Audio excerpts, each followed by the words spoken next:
Molweni ndanamkela nonke kwezi Chisebe Entertainment. Hey guys, abafana, the boys are the boysest. Abasirate because in lanes wampumelelo ukuvuyokazi on national television waze wamhlambalaza ingane yomfazi because ngikuzalele 2 yezingane and umhlambalaza kanjena. So guys, episode 16 was jam packed. Nango phela ke umpumelelo ubiza ama-uncles akhe wahlalisa phansi uthi nje uyabona sengifuna ukuthi ningisize, ngifuna ukuyoba umkhongi nihambe niyongicelela because I've decided ukuthi sengifuna ukubashada laba bantu esenginabo empilweni yami. Unfortunately uyabatshela ukuthi nina nazi only 2 but sekukhona engimedile ola emakhosombeni enhliziyo yami understand owakwacele and uyasho nje ukuthi I don't know how uMacele is gonna feel about it, but ngabona intombi ngayithanda ngayishela ngayiqoma, so there's nothing I could have done because vele ke mina noMacele asihlobene. But abantu abaningi bathi traditionally uMacele uma wakho, so it says a lot about also umpumelelo ukuthi uMacele kahle kahle akamboni as uma wakhe. So yake bafowethu bahlalisa phansi wangena nje odabeni wathi nje unfortunately ngifuna lona ke ngisanda kumthi meet ukumenza bani number 1 because obviously uyi-virgin. Then ke uMancane ekuvuyokazi ona 2 kids guys kuthiwa uzokwenza number 2, then ke uTirelo number 3. So uthi nje I want ukuthi babe kanjalo because mengibenza kanjalo isupport ngizobe ngiyithola la ngiyithola nangala. The main reason as to why uvuyokazi ebekwa number 2 uthi umpumelelo ever since kwahamba unompumelelo uvuyokazi is not acting the same way. She has changed. She wants to be the almighty. She wants to be number 1 kanti yena that was never in her plans. Mhlambe ebezomenza number 1 if ebe acted the very same way she used to act ngalenkathi kwakhona unompumelelo, but now ufuna yonke into ize ngakuyena akasamhloniphi like she used to before. You understand? There's been many girlfriends ngezampumelelo ziyafika ziyahamba ziyaphuma ziyahamba, but uvuyokazi has remained faithful to this man for so many years and waze wamzalela ke ingane ezi2, but namhlanje ubona ukuthi because ingathi you've got wings wena vuyokazi, I'm going to cut them off and then I'm gonna show you ukuthi vele you are not number 1. You are going to be overtaken by someone who is a virgin.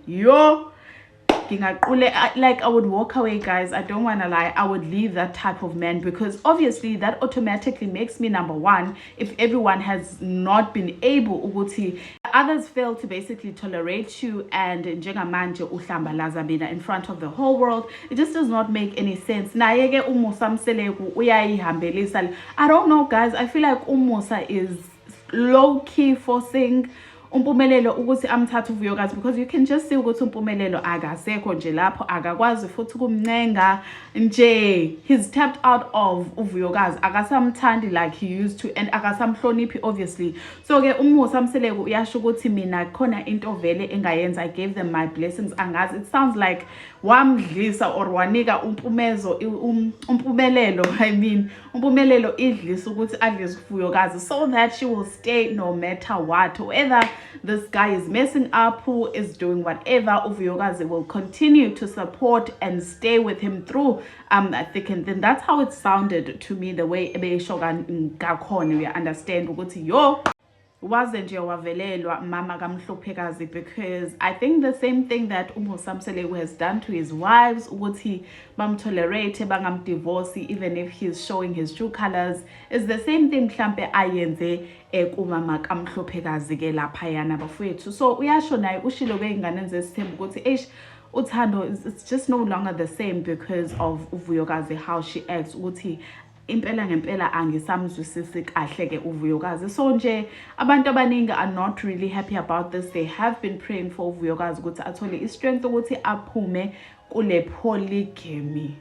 You understand? And also guys, I've never heard uMusa Mseleku embiza nje uTirelo uthi ulomunye, like he refers to her as Lomunye all the time. Mhlawumbe akamthandisisi angazi bafowethu. So we'll just have to wait and see as it unfolds yonke into laphana ke einganeni zesithembu ukuthi how this whole thing is gonna end laphana ke einganeni zesithembu. I'm sure ukuthi they're gonna continue lapha einganeni zesithembu bafowethu. And also guys, I'm really mad at uMusamseleku uyayibona i-issue nayo uyayikhomba ukuthi okay fine lento iqala umpumelelo mhlambe ngeke akwazi ukuyikhona ngeke akwazi ukuyiqeda because vele he owes it to uVuyokazi ukuthi amenze u-first wife because she has been there, but unfortunately kwayena uMusamseleku is contradicting himself ukuthi esizulwini guys lama culture nje uthi esizulwini ayikho into ekanjalo as i-girlfriend ewumamkhulu, ya understand. So umpumelelo lento ayenzayo i-right because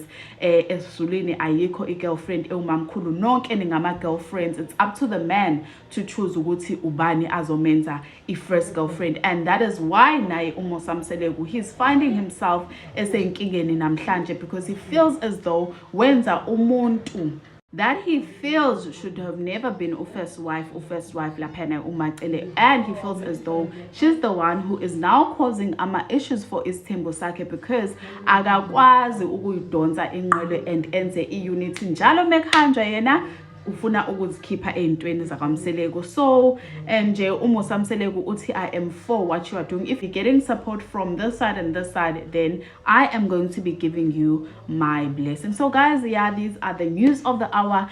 Nina yini enicabangayo about lesi sithenjana lesi sampumelelo? Please guys, do engage with me down on the comments, like the video, and please also subscribe if you have not yet done so, and I will surely see you next time. Bye. Mwah.